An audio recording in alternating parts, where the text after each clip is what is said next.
यहाँ पे क्या करना है कि अब हमको 45 का हम लोग जान गए कि 45 कोण का कैसे निकाला जाता है।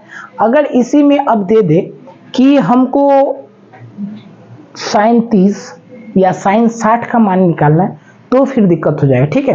तो इसी प्रकार इसलिए ये जो जानना जरूरी है कि हम लोग sin 30 का मान या sin 60 का मान या cos 30 का या cos 60 का मान कैसे निकाले, ठीक है। तो इसलिए यहाँ पर दे दी 30 डिग्री और 60 डिग्री के त्रिकोणमितीय अनुपात कैसे करें, ठीक है। तो एक वो पिक्चर देख लीजिए, एक समबाहु त्रिभुज जिसके ABC जिसका प्रत्येक कोण 60 का होता है। तो चलिए इसका समबाहु त्रिभुज बना है जिसका प्रत्येक कोण कितने का होता है, 60 का होता है।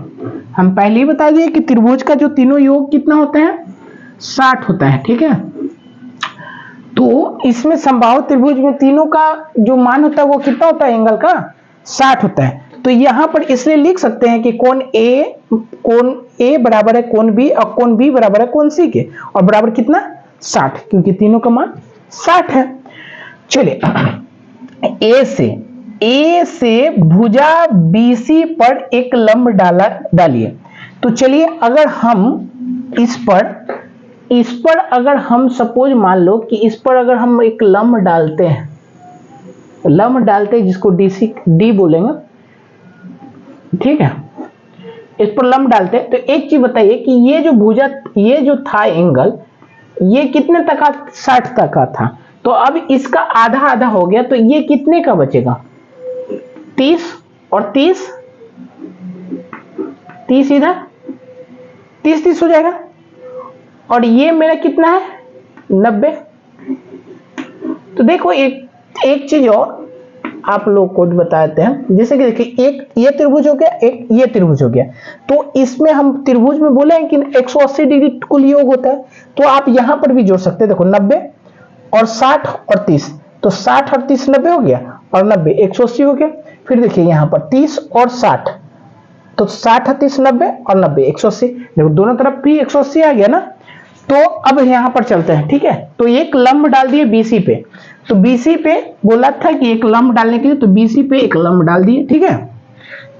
अब यहां पर ABD सर्वांशम है त्रिभुज ACD के, दो त्रिभुज बना है, एक ये त्रिभुज और एक ये त्रिभुज, ठीक है। तो इसको ABD कहो और ACD कहो, ठीक है।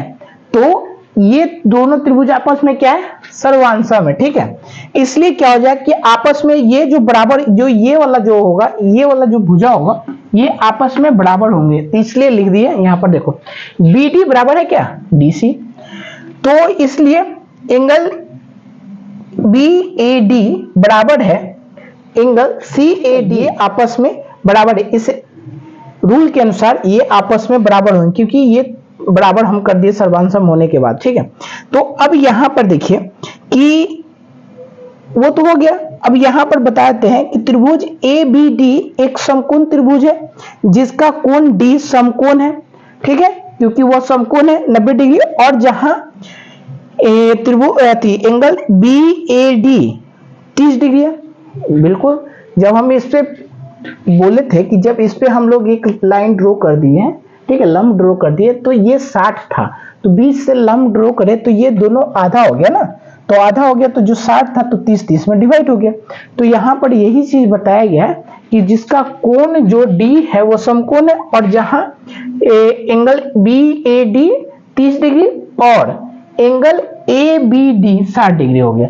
मतलब कि एंगल A बोलो B बोलो, जो बीच का एंगल होता है वो 30 डिग्री, और एंगल ABD क्या होगा, 60 डिग्री होगा, ठीक है। माना कि हम लोग मान लिए कि AB है 2A, AB बराबर 2A मान लिए, तो चलिए AB को लिख देते हैं 2A। चलिए इसका ना ये एक पार्ट का हम अलग पिक्चर बनाते हैं, ज्यादा बेहतर समझ में आएगा, ठीक है। सपोज मान लो कि ये ऐसे है, ये ऐसे है, और ये ऐसे है। तो यहाँ A है ये वाला, और ये B है, और ये D है, ठीक है। ये मेरा 60 है, ये मेरा 30 है, ठीक है।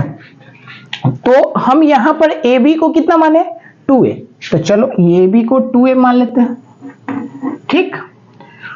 और तो यहां पर एक चीज आप देखिएगा कि ये टोटली डिस्टेंस है ना बीसी का, तो इसमें अगर हम बीडी को निकालना पड़ेगा, इसका मतलब क्या होगा कि बीसी में 2 से डिवाइड करना पड़ेगा, यही ना करना पड़ेगा। अगर हमको ये टोटली डिस्टेंस हमको पता है बीसी है, अगर हमको बीडी निकालना पड़ेगा, इसका मतलब क्या है कि इसका दुगना है, इसलिए हमको 2 से बीसी में 2 से डिवाइड करना पड़ेगा, ठीक है। तो यहां पर हम लोग बीडी निकालने के लिए क्या किए देखें, तब बीडी निकालने के लिए 1/2 मतलब बीसी में 2 से डिवाइड कर दिए, और इसको डिवाइड देने के बाद इसको क्या मान लीजिए, जो डिवाइड करके आया उसको हम लोग ए मान लिए। तो इसका मतलब कि इस चीज को क्या मान लिए, ए मान लिए। तो एक चीज आप देख सकते हैं कि हमारा दो चीज हम लोग को पता है, दो चीज हम लोग को पता है, एक आधार पता है, दूसरा कर्ण पता है। तो लंब हम लोग नहीं निकाल सकते, निकाल सकते हैं ना।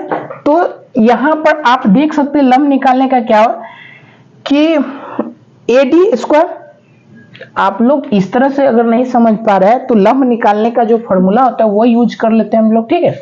तो पाइथागोरस प्रमेय से, ठीक है, पाइथागोरस प्रमेय से लंब निकालने का फॉर्मूला जो होता है रूट अंडर कर्ण स्क्वायर माइनस आधार स्क्वायर। जैसे इसका हो जाएगा एडी बराबर हो जाएगा रूट अंडर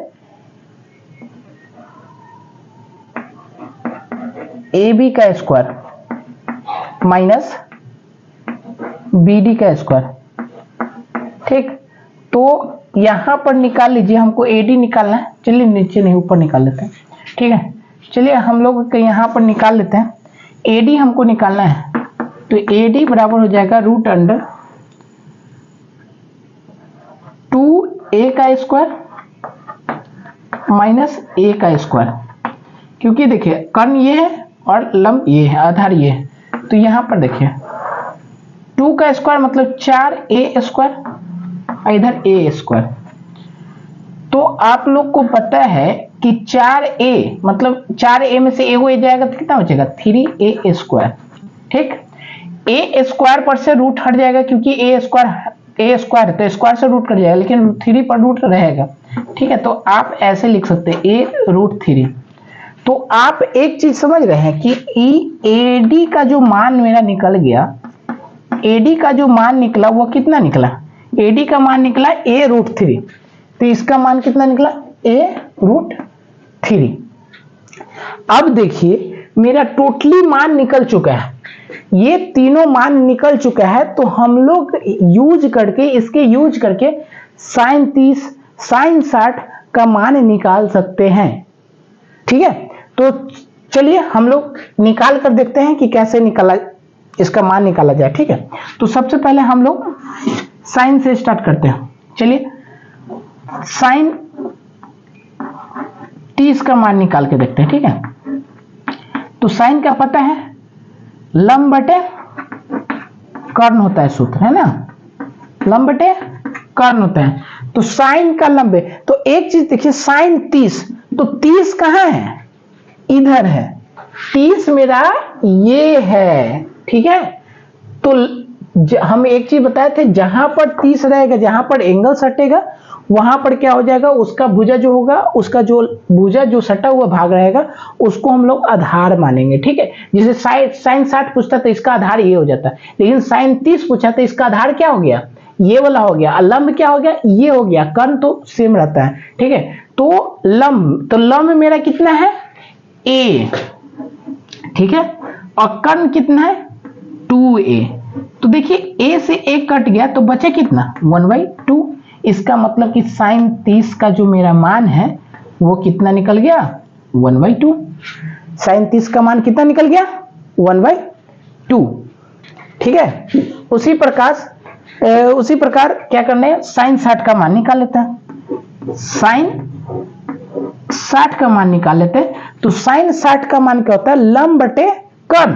तो अब देखिए यहां पर आ गया ना 60, तो आधार मेरा क्या हो गया, ये हो गया, तो लंब ये हो गया ना, तो लंब a हो गया। तो यहां पर क्या लिखेंगे a√3 लंब आधार कर्ण क्या है 2a, ठीक है। तो देखिए ई ए से ए गया, इसका मतलब क्या हो गया कि साइन 60 का जो मेरा मान हो गया वो कितना हो जाएगा √3/2। अब चाहेंगे जिसका भी मान निकालना निकाले, जल्दी साइन का निकल गया। अब चलिए कॉस का निकाल के दिखाते हैं। चलिए कॉस 30 का मान निकालते हैं। तो कॉस 30 का मान आधार बटा कर्ण, तो आधार बटा कर्ण, तो आधार कितना हमारा है, आधार 30 है ना। तो फिर देखिए आधार कितना आ गया मेरा, आधार ये आ गया, तो ये हो जाएगा आधार मेरा आ गया a√3, अब बटे में कर्ण कितना है 2a। तो देखो a से a कट गया तो बचेगा कितना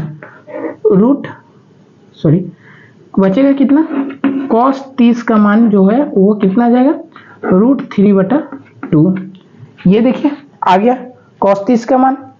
चलिए अब cos 60 का निकाल लेते हैं, cos 60 का मान निकाल लेते हैं। तो cos 60 का फिर आधार क्या आ जाएगा मेरा a, आधार मेरा a आ जाएगा, ठीक है, और कर्ण क्या है 2a। तो देखो a से a कट गया तो cos 60 का जो मान आ गया मेरा वो हो जाएगा 1/2। देखिए cos 60 का मान 1/2 आ जाएगा, ठीक है। अब इसी प्रकार हम लोग क्या करते हैं, tan का निकाल लेते हैं, ठीक है। तो इसी प्रकार tan का निकाल लेते हैं, tan का यहां निकाल देते हैं, ठीक है। तो tan का देखो tan 30 का मान, तो tan 30 का होता है लंब बटे आधार, तो लंब कितना है 30 का है, तो आधार मेरा ये हो जाएगा, लंब ये हो जाएगा। तो मतलब क्या हो गया a/a√3। तो देखो a से a उड़ गया, इसका मतलब tan 30 का जो मान हो गया वो मेरा कितना हो जाएगा, tan 30 का जो मान हो गया वो हो गया 1/√3, ठीक है। tan 60 का मान लिख देते हैं, tan 60 का मान निकाल लेते हैं। tan 60 का मान होता है लंब बटे आधार। तो अब देखो 60 यहाँ है ना, तो मेरा लंब क्या हो गया, ये हो गया, आधार क्या हो गया, ये हो गया। तो लंब क्या हो गया a√3, आधार क्या है a, ठीक है। तो देखो a से a कट गया, इसका मतलब क्या हो गया, a से a कट गया तो √3 बचेगा। तो tan 60 का मान कितना हो गया, tan 60 का मान हो गया √3। देखें इसी प्रकार पूरा जो है वो हम निकाल सकते हैं, इसका मान, फिर सेक का, कोसेक का, ठीक है, कॉट का, सारा का मान निकाल सकते हैं, ठीक है। अब एक आपको बचा 0 और 90 का मान, ठीक है, वो अगले क्लास में करते हैं, ठीक है। चलिए इतना के लिए, आज के लिए इतना ही, और वीडियो कम से कम शेयर कर दीजिएगा और कमेंट करके बताइएगा कि आप लोग को समझ में आता है या नहीं, ठीक है। चलिए थैंक यू।